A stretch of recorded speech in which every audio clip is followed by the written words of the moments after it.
નમસ્કાર વિદ્યાર્થી મિત્રો, આજે આપણે દિવાળી બાદ સેમ 2 માં અભ્યાસ કરીશું। આજે આપણે ધોરણ 7 વિષય ગણિત 8મું ચેપ્ટર રાશિઓની તુલના એનો અભ્યાસ કરીશું। સેમ 1 ની અંદર આપણે પ્રકરણ 7 સુધી અભ્યાસ કર્યો હતો। ત્યારબાદ આપણે સેમ 2 એમાં પ્રકરણ 8 થી શરૂઆત કરીશું, રાશિઓની તુલના।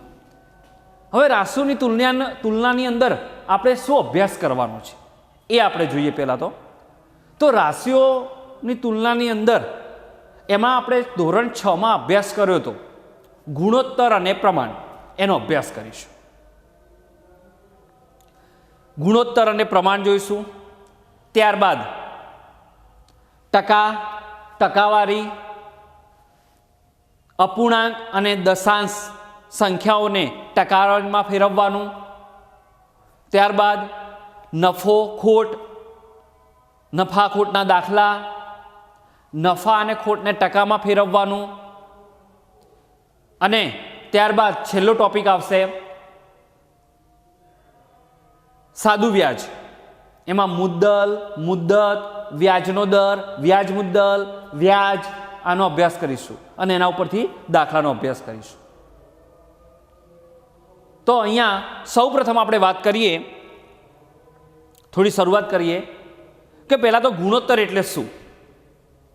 તો ગુણોત્તર એટલે એક સંખ્યા એ બીજી સંખ્યા કરતાં કેટલા ગણી છે કે કેટલામાં ભાગની છે તે દર્શાવતી સરખામણીને ગુણોત્તર કહે છે। તો જોઈએ આપણે વ્યાખ્યા ગુણોત્તર। તો સૌપ્રથમ આપણે ગુણોત્તર જોઈએ। ગુણોત્તર એની વ્યાખ્યા। તો ગુણોત્તર કોને કહેવાય? તો કે એક સંખ્યા એ બીજી સંખ્યા કરતાં કેટલા ગણી છે કે કેટલામાં ભાગની છે તે દર્શાવતી સરખામણીને ગુણોત્તર કહે છે। તો જોઈએ આપણે, તો એક સંખ્યા બીજી સંખ્યા કરતાં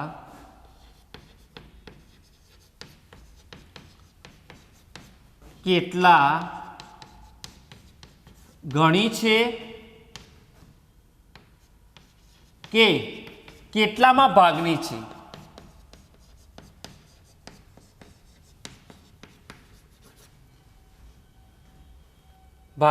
તે દર્શાવતી સરખામણીને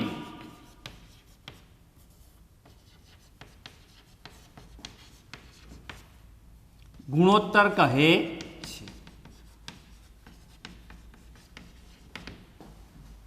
તો એક સંખ્યા એ બીજી સંખ્યા કરતાં કેટલા ગણી છે, 2 ગણી હોય, 3 ગણી હોય, કે કેટલામાં ભાગની છે, ભાગની એટલે ભાગાકારની અંદર કેટલા ગણી છે કે કેટલા ગણી છે તે દર્શાવતી સરખામણી એને શું કહેવાય? ગુણોત્તર કહેવાય। ત્યારબાદ એવું આપ્યું કે જો 2 અપૂર્ણાંક સરખા હોય તો તેમના ગુણોત્તર સરખા થાય। જો 2 અપૂર્ણાંક સરખા હોય તો એમના ગુણોત્તર કેવા થાય? સરખા થાય। તો જોઈએ આપણે, જો 2 અપૂર્ણાંક સરખા હોય તો એમના ગુણોત્તર સરખા થાય। તો ગુણોત્તર આપણે જોયું તો ગુણોત્તર કોને કહેવાય? હવે જોઈએ બીજો પોઈન્ટ। તો 2 અપૂર્ણાંકો સરખા, એના માટે આપણે ઉદાહરણ દ્વારા જોઈએ। સમજો કે એક 3/6 આપ્યું અને અહીંયા એના અવયવ પાડીએ, 3 × 3 અને 3 × 2 = 6, 3 જતા રહ્યા એટલે 1/2।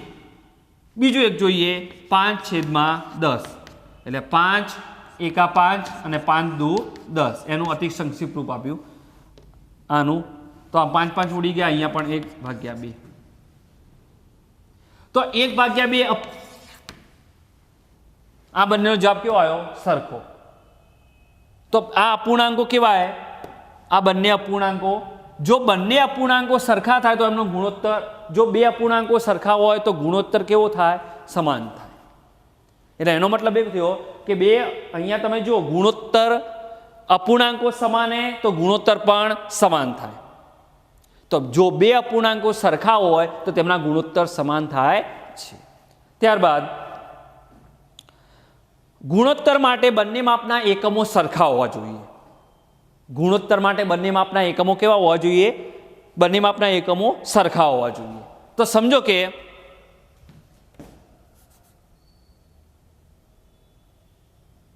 ₹3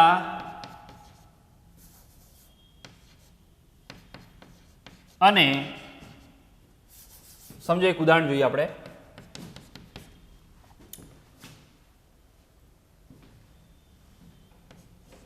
₹3, ચલો ₹3 અને 300 પૈસા નો ગુણોત્તર. સમજો આવું એક ઉદાહરણ સમજાવ્યું તમને કે ₹3 અને 300 પૈસાનો ગુણોત્તર શોધો. આપણે કયા ટોપિક ઉપર વાત કરી રહ્યા છીએ? કે ગુણોત્તર માટે બંને માપના એકમો સરખા હોવા જોઈએ. ગુણોત્તર માટે બંને માપના એકમો સરખા હોવા જોઈએ. તો અહીંયા તમે જુઓ, અહીંયા રૂપિયા આપ્યા, અહીંયા પૈસા આપ્યા. અહીંયા રૂપિયા અને પૈસા અલગ અલગ છે. એકમો બંનેના કેવા છે? અલગ અલગ. અહીંયા એનો એકમ છે રૂપિયા અને આનો એકમ છે પૈસા.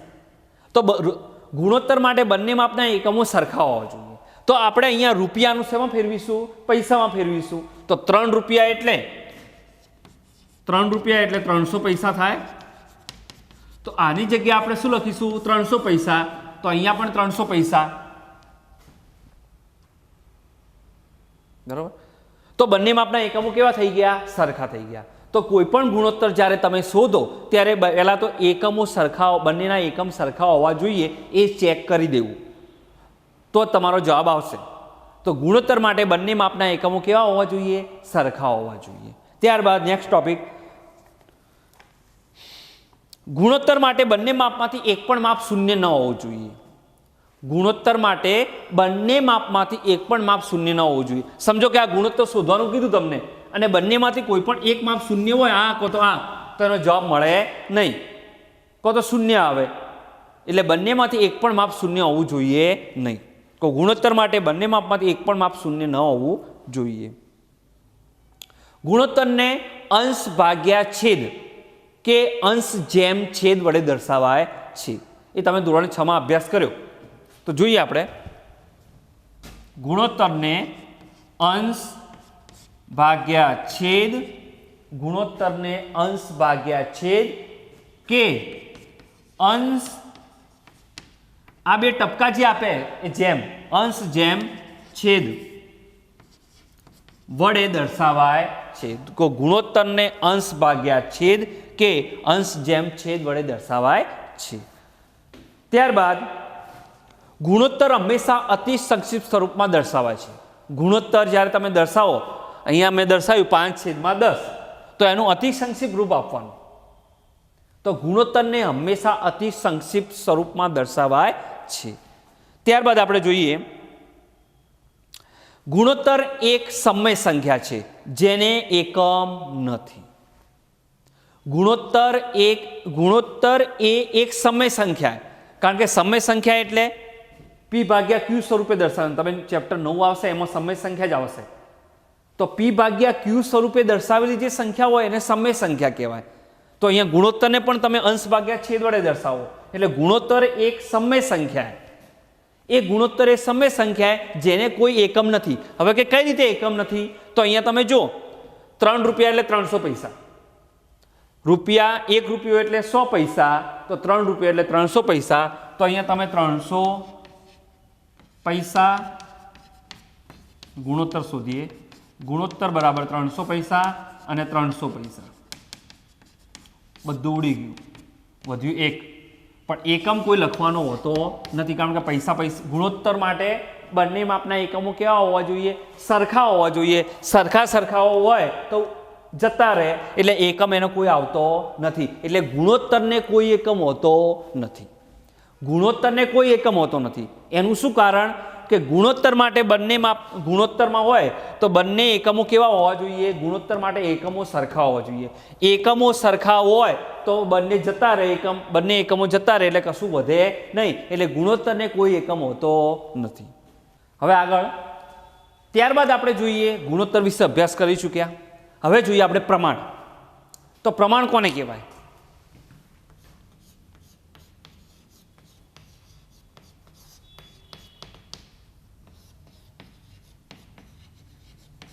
પ્રમાણની વ્યાખ્યા જોઈએ આપણે. તો પ્રમાણ કોને કહેવાય? વિદ્યાર્થી મિત્રો, આપણે ગુણોત્તર જોયા, હવે જોઈએ પ્રમાણ.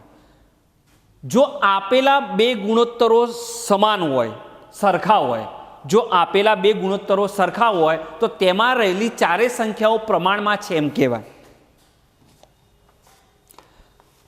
તો જોઈએ આપણે, જો આપેલા બે ગુણોત્તરો સરખા હોય તો જોઈએ વ્યાખ્યા. જો આપેલા બે ગુણોત્તરો સમાન હોય તો તેમાં રહેલી ચારેય સંખ્યાઓ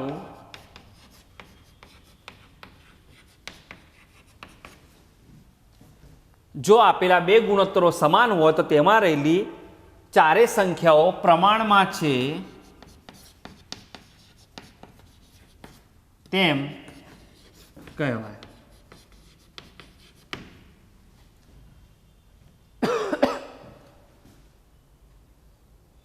જો આપેલા બે ગુણોત્તરો સમાન હોય, અહીંયા ગુણોત્તરો આપણે સમાન દર્શાવીએ તો એમાં જે ચાર સંખ્યાઓ હોય એ પ્રમાણમાં છે એમ કહેવાય. અને પ્રમાણ દર્શાવવા માટે જેમ અહીંયા તમે ગુણોત્તર દર્શાવવા માટે અહીંયા બે ટપકાનો ઉપયોગ કરતા હતા ઉપર નીચે જેમ, તો અહીંયા બીજા બે અને એને જોડીએ તો બરાબર થાય. શું થાય? બરાબર. તો પ્રમાણને દર્શાવવા માટેનો સંકેત આ રીતે દર્શાવવાનો અને ગુણોત્તરને આ રીતે. તો પ્રમાણને દર્શાવવા માટેનો સંકેત આ રીતે દર્શાવવાનો છે. હવે આપણે સમજીએ પહેલા વ્યાખ્યા. જો આપેલા બે ગુણોત્તરો સમાન હોય તો તેમાં રહેલી ચારેય સંખ્યાઓ પ્રમાણમાં છે તેમ કહેવાય. તો કઈ રીતે? તો જોઈએ આપણે. સમજો 6/12. ચલો 6 ના અવયવો પડશે 6 એકા 6 અને અહીંયા પડશે 6 દુ 12. ચલો 6 6 ઉડી ગયા, 1/2. અહીંયા જોઈએ 7/14.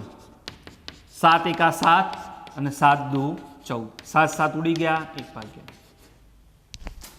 તો અહીંયા જો આપેલા બે ગુણોત્તરો સમાન હોય, આ ગુણોત્તરો કેવા હોય? સમાન. તો ચારેય સંખ્યાઓ એટલે કે આ બે ચારેય સંખ્યાઓ પ્રમાણમાં છે એમ કહેવાય.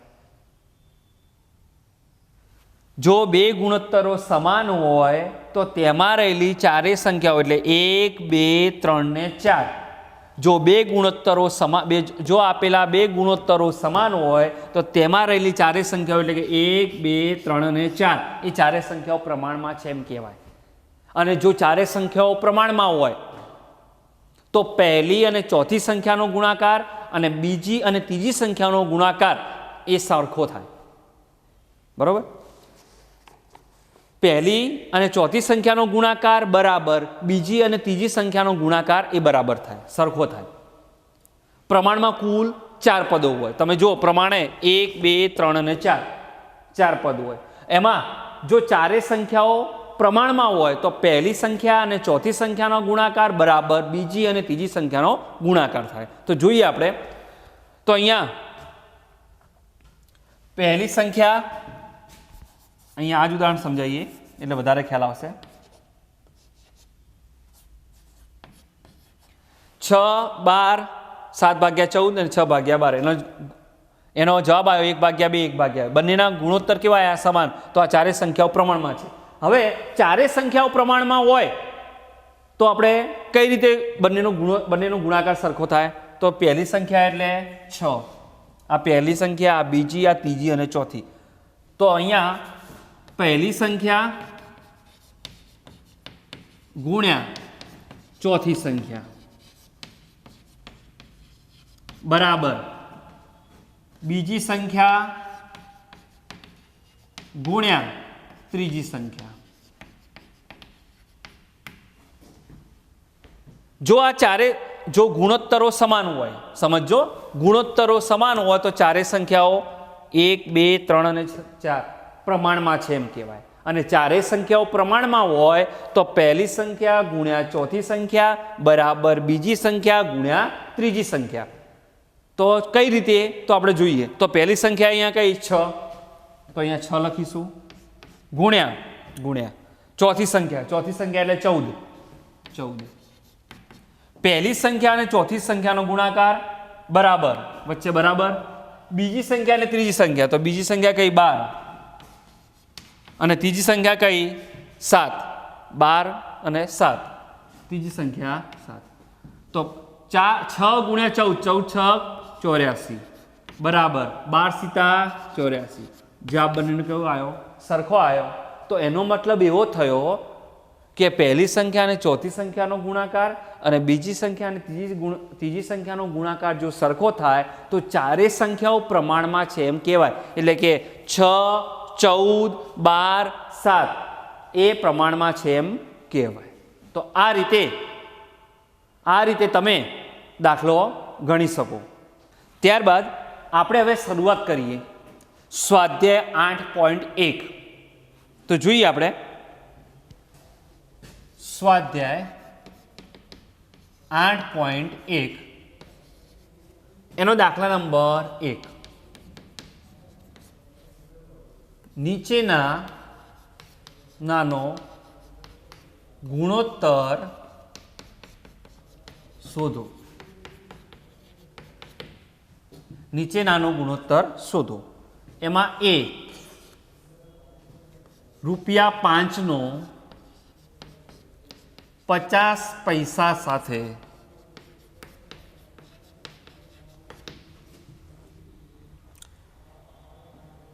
ત્યારબાદ બી રકમ લખી દઈએ 15 કિલોગ્રામનો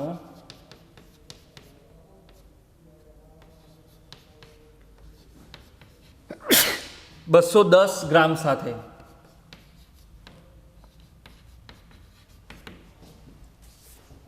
₹15 કિલોગ્રામનો 210 ગ્રામ સાથે અને ₹5નો 50 પૈસા સાથે. હવે પહેલું તો ગુણોત્તર. તો આપણે સૌ પ્રથમ પહેલાં જ્યારે બી ગુણોત્તર શોધવાનો હોય ત્યારે એક વસ્તુ તમારે જોઈ લેવાની પહેલાં કે શું કરવું. અહીંયા રૂપિયા આપ્યા, અહીંયા પૈસા આપ્યા. આપણે ગુણોત્તરની અંદર અભ્યાસ કર્યો કે ગુણોત્તર માટે બંને માપના એકમો કેવા હોવા જોઈએ? સરખા હોવા જોઈએ. તો અહીંયા એકમો સરખા છે ને અહીંયા રૂપિયા ને અહીંયા પૈસા. તો એના માટે તમારે શું કરવું? તો સૌપ્રથમ તમારે યાદ રાખવાનું કે આપણે રૂપિયાનું પૈસામાં ફેરવવાનું. હંમેશા મોટા એકમમાંથી નાના એકમમાં જવું એ વધારે યોગ્ય લાગે. એવું બી કરી શકાય, પૈસાનું તમે રૂપિયામાં ફેરવો તો બી ચાલે, રૂપિયાનું તમે પૈસામાં ફેરવો તો પણ રૂપિયાનું પૈસામાં ફેરવી શકો કે પૈસાનું રૂપિયામાં ફેરવી શકો તો પણ ચાલે. પણ આપણે મોટા એકમમાંથી નાના એકમમાં જઈએ એટલે દાખલો થોડો સરળ પડે આપણને. તો જોઈએ આપણે. તો અહીંયા રૂપિયાનું આપણે પૈસામાં ફેરવીએ તો અહીંયા આપણને ખબર છે કે એક રૂપિયો એટલે 100 પૈસા. તો અહીંયા કેટલા છે? 5. તો 5 રૂપિયા બરાબર 500 પૈસા થાય. 5 રૂપિયા બરાબર 500 પૈસા. આટલું આપણને ખ્યાલ આવી ગયો. હવે આપણે 5 રૂપિયાની જગ્યાએ આપણે 500 પૈસા લખીશું. તો અહીંયા એવું લખીશું કે 500 પૈસા અને 50 પૈસા નો ગુણોત્તર બરાબર 500 પૈસા અને 50 પૈસા. 50 પૈસા તો એમના એમ રાખ્યા, 5 રૂપિયાનું 500 પૈસા કર્યું એટલે હવે એકમ તો કેવા થઈ ગયા? પૈસા પૈસા બંનેના એકમો સરખા થયા. પૈસા પૈસા બંનેના એકમો સરખા થઈ ગયા. તો જોઈએ હવે. તો 500 પૈસા છેદમાં 50 પૈસા. હવે જોજો આ પૈસા પૈસા ઉડી ગયા, 0 1 0 1 0 ઉડી ગયા. અહીંયા 5 50 એટલે 10 ગુણ્યા 5 અને 5 એકા 5.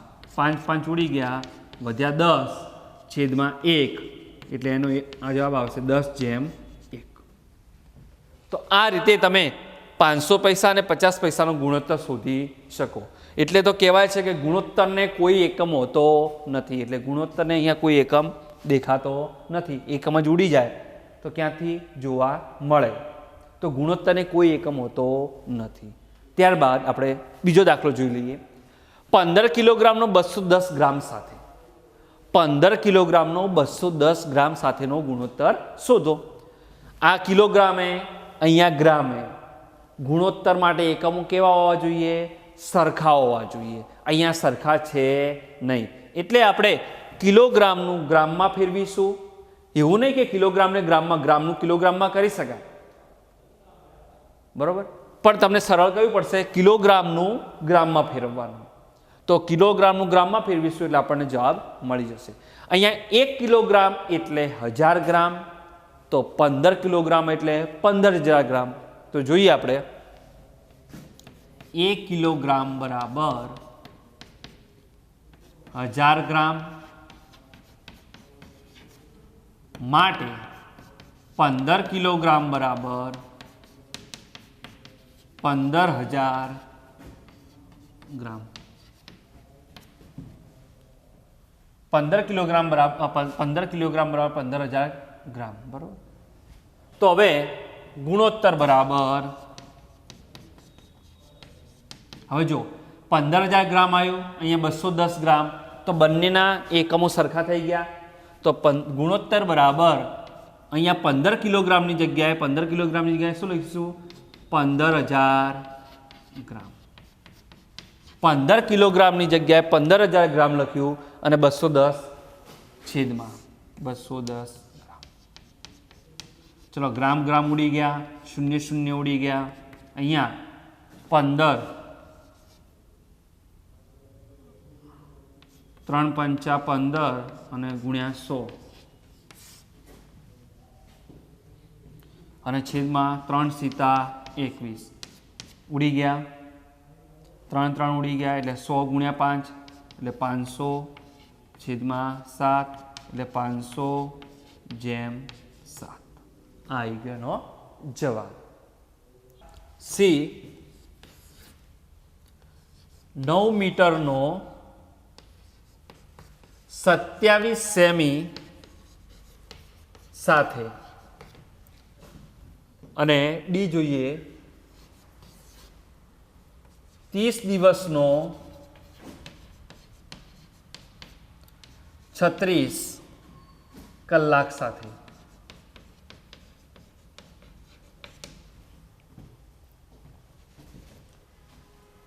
હવે આપણે આ દાખલાની અંદર તમે જુઓ, અહીંયા મીટર આપેલા છે, અહીંયા સેન્ટીમીટર આપેલા છે. બંને એકમો આપણે સરખા બનાવવા પડશે, એટલે આપણે મીટરનું સેમીમાં અને સેમીનું મીટરમાં બી ફેરવી શકો, પણ સરળ પડે એટલા માટે આપણે મીટરનું સેમીમાં ફેરવીશું. તો 1 મીટર એટલે 100 સેમી, તો 9 મીટર એટલે 900 સેમી. તો જોઈએ તો 1 મીટર બરાબર 100 સેમી માટે 9 મીટર બરાબર 900 સેમી.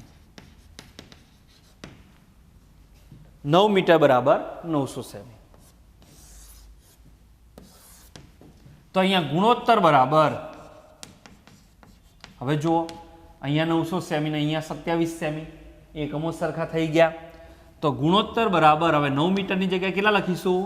900 સેમી અને છેદમાં 27 સેમી.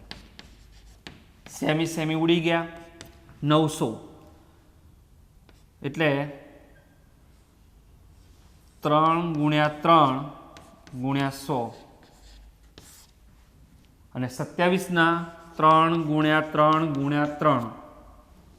આ 3 3 ઉડી ગયા, અંશછેદ આ 3 3 ઉડી ગયા, હોય 100 અને છેદવા વધ્યા 3, એટલે એનો જવાબ આવશે 100/3. તો આ રીતે તમે દાખલો ગણી શકો. તમે જો અહીંયા બંનેના એકમો સરખા હતા, સરખા સરખા જતા રહ્યા, એટલે 100/3 એટલે 100/3. ત્યારબાદ 30 દિવસનો 36 કલાક સાથેનો ગુણોત્તર શોધીશું. તો અહીંયા તમે કલાકનું દિવસમાં ફેરવો કે દિવસનું કલાકમાં ફેરવો તો પણ ચાલે, પણ આપણે સરળ બને એટલા માટે આપણે દિવસનું કલાકમાં ફેરવીશું. તો આપણને ખબર છે કે એક દિવસ એટલે 24 કલાક. એક દિવસ એટલે કેટલા કલાક થાય? 24. તો 30 દિવસ બરાબર કેટલા થાય? તો એ જોઈએ આપણે. તો બંનેના એકમો સરખા થશે અને સરખા થશે તો આપણને ગુણોત્તર મળશે. તો અહીંયા આપણે લખીશું કે એક દિવસ બરાબર 24 કલાક માટે 30 દિવસ બરાબર તો કેટલા થશે? 30 દિવસ બરાબર 30 ગુણ્યા 24 એટલે 24 તારી 72 એટલે 720 કલાક.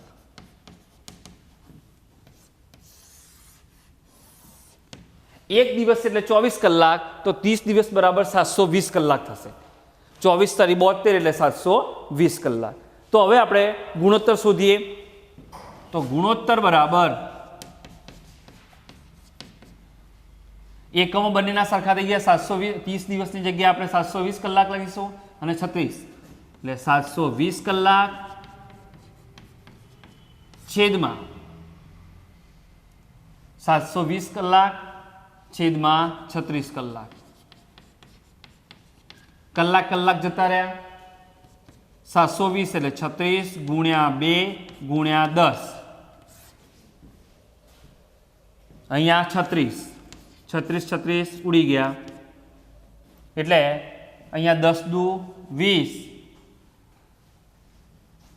અને છેદમાં 1 એટલે 20/1. આ રીતે તમે ગુણોત્તર શોધી શકો. તો ગુણોત્તર બરાબર 720 છેદમાં 36. કલાક એકમ સરખા હતા એટલે ઉડી ગયા બંને. આના અવયવ પાડ્યા, ભાગ પાડ્યા. 36 ઉડી ગયા એટલે 10 દુ 20, 20/1 એટલે 20/1. ત્યારબાદ દાખલા નંબર 2. એક કમ્પ્યુટર લેબમાં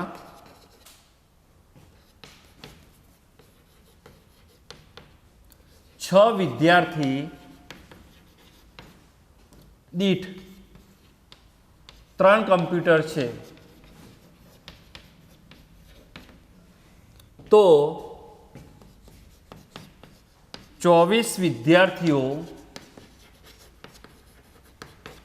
માટે કેટલા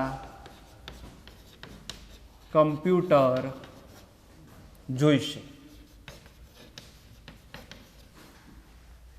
તો અહીંયા આપણે જોઈએ એક કોમ્પ્યુટર લેબમાં 6 વિદ્યાર્થીઓ દીઠ 3 કોમ્પ્યુટર. 6 વિદ્યાર્થીઓ દીઠ 3 કોમ્પ્યુટર. તો 24 વિદ્યાર્થીઓ માટે કેટલા કોમ્પ્યુટર જોઈશે? તો અહીંયા આપણે લખીશું પદરાશિ કે 6 વિદ્યાર્થીઓને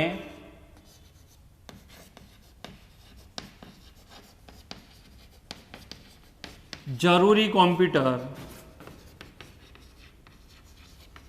બરાબર 3. 6 વિદ્યાર્થીઓને જરૂરી કોમ્પ્યુટર બરાબર 3 માટે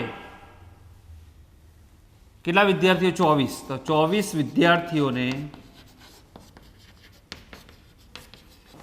જરૂરી કમ્પ્યુટર